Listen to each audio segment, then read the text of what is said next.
Assalamualaikum warahmatullahi wabarakatuh. Waalaikumsalam.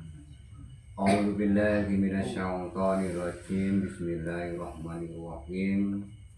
Alhamdulillahi rabbil alamin wa bihi nasta'in ala umuri dunya waddin.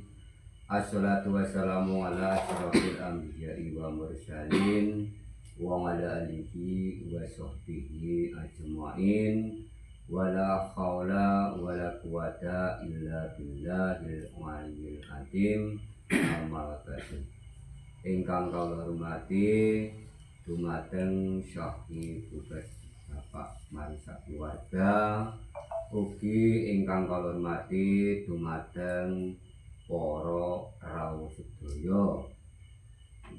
Saderengipun kawula matur sumangga kita langkung rumiyin kan puja lan puji syukur kehadirat Allah Subhanahu wa taala. Dene punapa kula panjenengan sami saged makempal ing punika majelis kanthi kawontenan sehat wal afiat, boten wonten alangan setunggal punapa. Kaping kalihipun sholawat saha salam mugi katur ngarsa dalem junjungan kita Nabi Agung Muhammad sallallahu alaihi wasallam ingkang tansah kita ajeng-ajeng syafaatipun wonten ing donya ngantos ilahi yaumul qiyamah.